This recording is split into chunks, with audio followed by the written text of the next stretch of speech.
sports that have zero problems whatsoever, that have zero incidents of any kind. It's not. So that wasn't him on the video screaming at those people and using profanity repeatedly and directing people off the road? That wasn't him? That's not what I'm saying. Oh, I'm sorry, because that's not a legal analysis. He has had so many days of doing such wonderful legal activity that the illegal activity he committed on a particular date shouldn't count.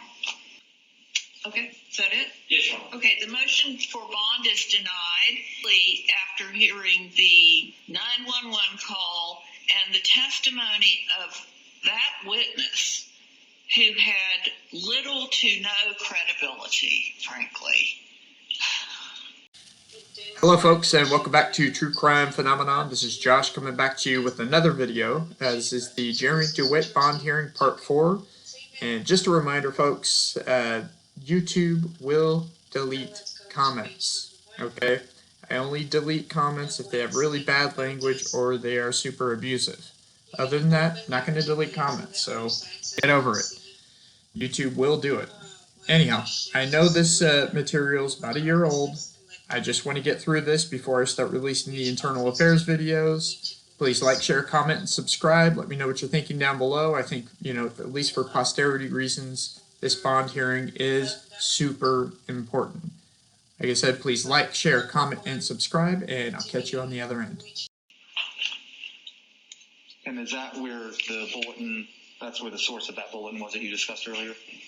Correct, yes, sir. She had contacted the Windermere Police Department when she realized that they had arrested him for impersonating a police officer.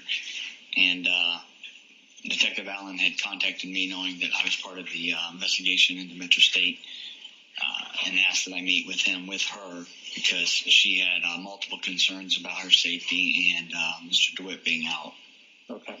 And so I guess whether what she says is true or not, is that something that you would have to take very seriously? Correct, yes. Okay.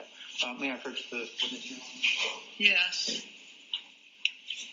Showing you what's marked as Faith D for identification. Do you recognize what it is? I do. Is that the bulletin that went out based on this conversation that you had? Yes, and it's the same one that's still posted in many of our substations and the main sheriff's office. So it's still posted? Yes, sir. All right. At this time, I would move to enter states D into evidence as states 1 at this point. I don't think we've got anything entered. Counsel? Yes, Your Honor. I don't reject or just ask that be provided to me at some point from the state. I've never seen that before. And this is the first copy I received. I can provide another copy. Okay. Good idea. According, that could be wrong, but that's my count.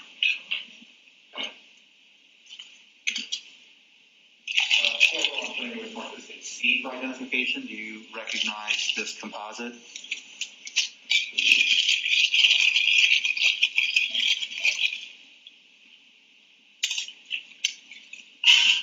Yes, I do recognize these. And can you describe, how many photos? It's 5. Okay. Can you describe each photo in turn and let us know where it comes from? Yes. So the first photo is of the weapon that I recovered from Mr. DeWitt when I arrested him October 30th of 2019. It's the weapon that he had on him, which is it looks like a Glock firearm with a magazine that's taken out of it, and the slide is pulled back and locked back on this particular picture.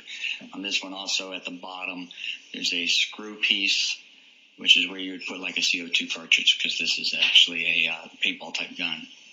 Okay. The next picture is the weapon that was taken off of him on March 23rd, 2021.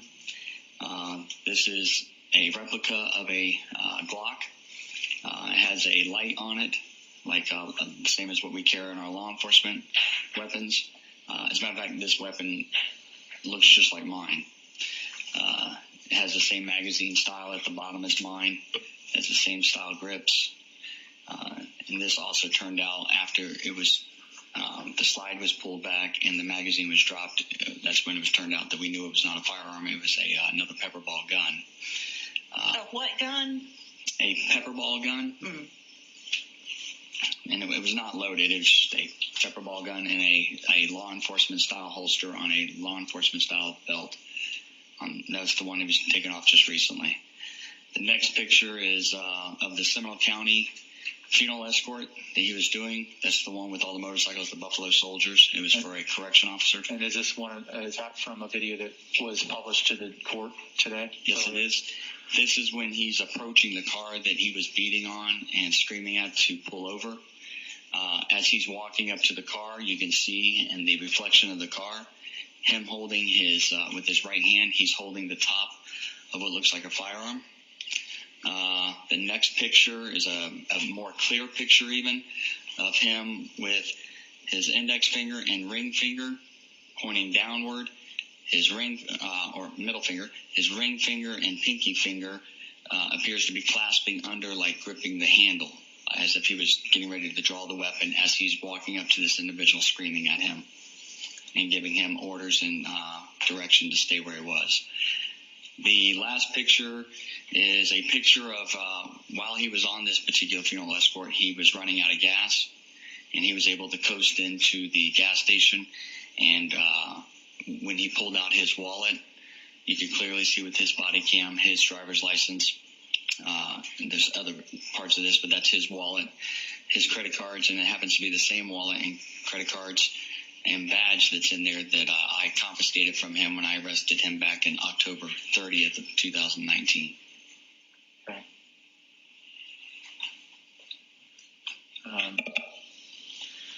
And these are fair and accurate depictions of these items and these screenshots that you took? Yes, sir. Okay. And at this time, the state would move to enter States C into evidence as States 2. I'm not going to pick these. Okay, be admitted? Yeah, Yeah, is that all on one page or multiple pages? Okay. Composite. Yeah, it's a composite, and before you give it to Jill, you need to turn it over and mark it A, B, C, and so forth. You do that? I do. Oh, did you? Okay. Just want to make sure we know what we're talking about. Yes, it's 1 through 5. C1 through C5.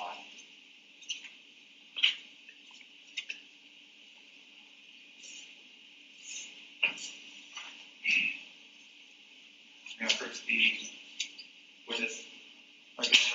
Yes?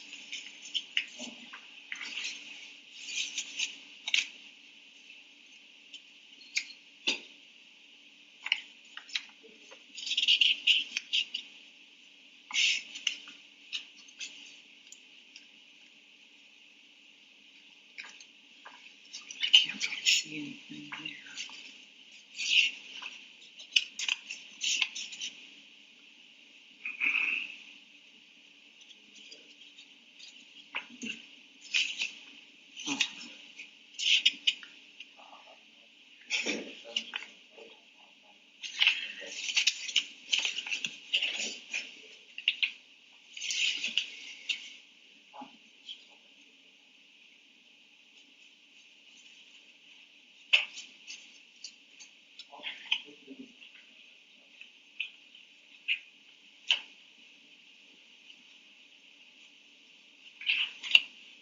I'm starting with Market States E for identification. Do you recognize what that is?